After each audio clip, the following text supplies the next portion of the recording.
students, welcome to e-learning class. Today we will study science of class 4th. So take out your page number 24 of chapter number 3rd.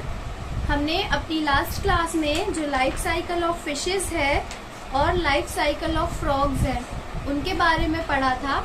आज हम पढ़ेंगे life cycle of insect. जो कीड़े होते हैं उनकी life cycle कैसी होती है उसके बारे में आज हम पढ़ेंगे. So take out your page number 24. Insects also lay eggs. जो कीड़े होते हैं वो भी क्या करते हैं, अंडे देते हैं. कुछ कीड़े ऐसे होते हैं जिनकी 4 स्टेजेस होती हैं. वो 4 स्टेजेस के बाद बढ़ते हैं और एक एडल्ट इंसेक्ट बनते हैं. वो 4 स्टेजेस कौन कौन सी होती हैं? पहली होती है एग, दूसरी होती है लार्वा, तीसरी होती है प्यूपा एंड फाइनल स्टेज होती है एडल्ट. मीन्स पहले वो एग देते हैं, फिर उसके बाद उसका लार्वा बनता है, लार्वा से प्यूपा बनता है और प्यूपा से फिर वो एडल्ट इंसेक्ट बनते हैं. तो अदर्स हैव 3 स्टेजेस. और कुछ ऐसे होते हैं जिनकी सिर्फ 3 स्टेजेस ही होती हैं, जैसे कि एग, नाइम एंड एडल्ट. वो सीधा एग होता है, एग के बाद फिर वो नाइम बनते हैं और नाइम के बाद वो एडल्ट बन जाते हैं. They also show Metamorphosis.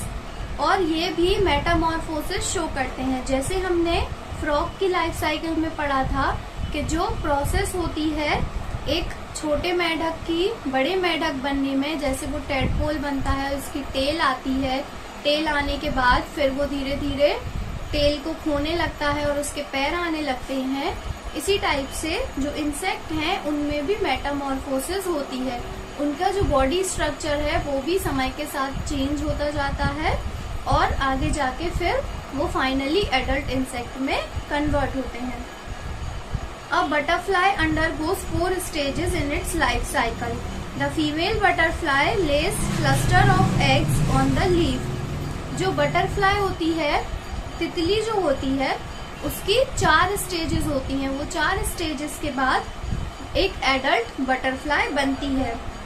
जो फीमेल बटरफ्लाई होती है, मीन्स जो मदर बटरफ्लाई होती है, वो क्या करती है, बहुत सारे एग्स को ले करती है, बहुत सारे अंडे देती है एक लीफ पे. जो प्लांट की पत्तियां होती हैं उस पे वो एग्स देती है और वो एग्स जब बाहर आने की कंडीशन में आ जाते हैं, उन एग्स से जब बेबी बाहर आने की कंडीशन में होता है तो वो कैसे निकलता है, एक वॉर्म लाइक लार्वा निकलता है.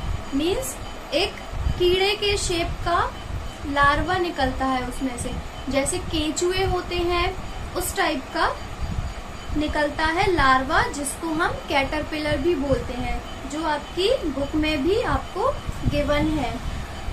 इस टाइप का लार्वा उसमें से निकलता है. The larva is also known as caterpillar. The caterpillar feeds on leaves and grows. जो कैटरपिलर होता है वो क्या करता है कि लीव्स पे ही डिपेंड होता है.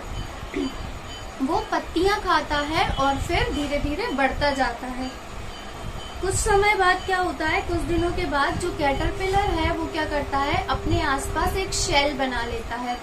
शेल का मतलब क्या होता है कि वो अपनी जो बॉडी है उसको एक टाइप से कवर कर लेता है, अपनी बॉडी के चारों ओर एक टाइप का प्रोटेक्शन क्रिएट कर लेता है, जिसको हम बोलते हैं cocoon.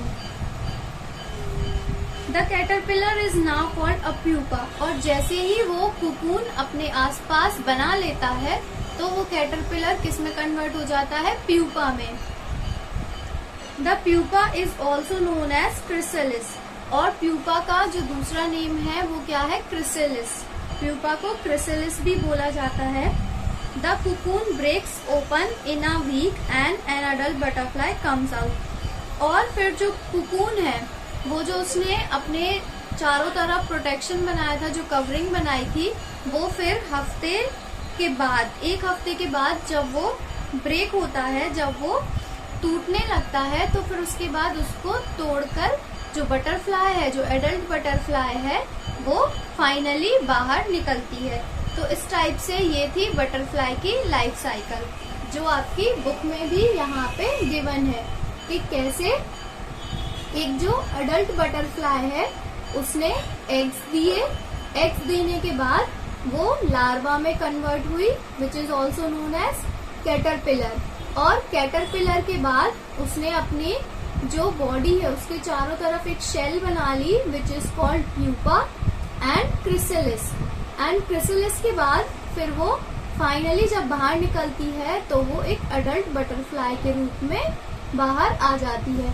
So this is known as the life cycle of a butterfly.